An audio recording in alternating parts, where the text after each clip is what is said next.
আসসালামু আলাইকুম, সবাই কেমন আছো? আশা করি যে যেখানে আছো ভালো আছো, সুস্থ আছো। আল্লাহর রহমতে আলহামদুলিল্লাহ আমিও ভালো আছি। আজকে ইউনিক একটা রেসিপি নিয়ে চলে আসছি আপনাদের মাঝে শেয়ার করার জন্য।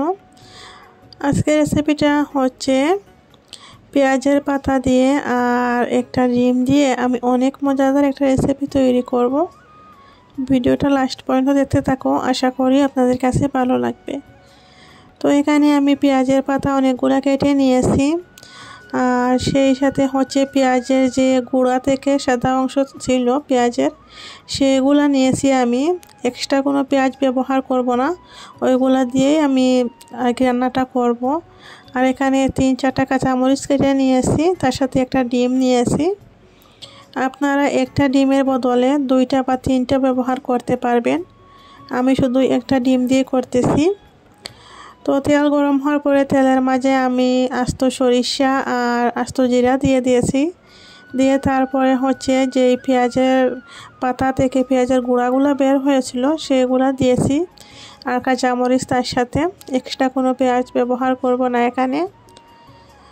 এখন একটু আদা রসুনের পেস্ট দিয়ে দিয়েছি, আধা চামচের মতো। দিয়ে আবার ভালো করে নাড়াচাড়া করে নিচ্ছি।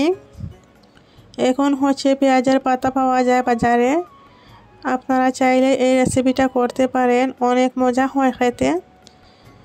তো এখানে আমি মরিচের পাউডার আধা চামচ থেকে একটু বেশি দিয়েছি, 4 চামচ দিয়ে। আর হচ্ছে হলুদ পাউডার আধা চামচ, ধনিয়া পাউডার আধা চামচ, আর একটু গরম মশলা দিয়েছি। দিয়ে ভালো করে কষিয়ে এখন হচ্ছে পেঁয়াজের পাতাগুলো দিয়ে দিয়েছি। এখন পরিমাণ মতো লবণ দিয়ে দেব, দিয়ে ভালো করে নাড়াচাড়া করে নেব। আর পেঁয়াজের পাতা হচ্ছে সিদ্ধ হতে বেশি সময় লাগে না, তাড়াতাড়ি সফট হয়ে যায়, শাকের মতো আর কি, একদম তাড়াতাড়ি হয়ে যায়। তো এগুলো আমি যখন চামচ দিয়ে উল্টে পাল্টে দিয়েছিলাম তখনই কম হয়ে গেছে, একদম আর কি নেতিয়ে গিয়েছে। এখন হচ্ছে আমি 4-5 মিনিট ঢাকনা দিয়ে রেখে দেব, গ্যাসের ফ্লেমটা মিডিয়াম রাখে। 5 মিনিট পর চলে আসছি, আর এই যে দেখতে পারতেছেন এগুলা একেবারেই আর কি সুন্দরভাবে নরম হয়ে গেছে। শাকের মতো সিদ্ধ হতে বেশি সময় লাগে না, তাড়াতাড়ি হয়ে যায়, ঝটপট করে নিতে পারেন।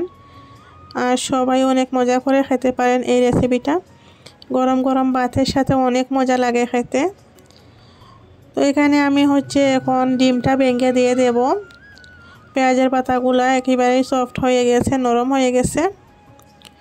ডিমটা দিয়ে ভালো করে আমি মিক্স করে নেব, একদম ভালো করে 2 মিনিট পর্যন্ত চামচ দিয়ে সুন্দর করে মিক্স করে নেব, সবটার গায়ে যাতে ডিমটা লাগে সেরকমভাবে আর কি নাড়াচাড়া করে নিচ্ছি। আর আমি গ্যাসের ফ্লেমটা মিডিয়াম রাখেই করেছি, না হলে আবার এটা ভালো করে মজা হবে না, চলে পুড়ে যাবে। ভালো করে নাড়াচাড়া করে নিচ্ছি। জানি না এখন পর্যন্ত কে কে দেখতে আসো, যদি কেউ দেখতে থাকো তাহলে ভিডিওটি একটা লাইক দিতে ভুলে গেলে লাইক দিয়ে দিও। আর আমার চ্যানেলে নতুন হলে চ্যানেলটাকে সাবস্ক্রাইব করে নিও, নোটিফিকেশন অন করে দিও যাতে আমি ভিডিও ছাড়ার সাথে সাথে আপনাদের কাছে পৌঁছে যায় আর আপনারা সময় সুযোগ করে দেখতে পারেন। তো এখানে আমি ধনে পাতাও দিয়ে দিয়েছি, দিয়ে আবারও একটু উল্টে পাল্টে দিচ্ছি। এখন গ্যাসটা বন্ধ করে নেব, নিয়ে একটা প্লেটে সার্ভ করে নেব। এই যে দেখো ফাইনাল লুক, অনেক মজাদার লাগতেছিল, দেখতে যেমন সুন্দর লাগছে খেতেও অনেক মজা হয়েছিল। এটা গরম গরম ভাতের সাথে অনেক মজা লাগে, আপনারা ট্রাই করে দেখবেন। আর কমেন্ট করে অবশ্যই জানাবেন রেসিপিটা কেমন লাগলো আপনাদের কাছে। আজকের মতো ভিডিওটা এখানেই শেষ করতেছি, সবাই ভালো থেকো, সুস্থ থেকো। আল্লাহ হাফিজ সবাইকে, আসসালামু আলাইকুম।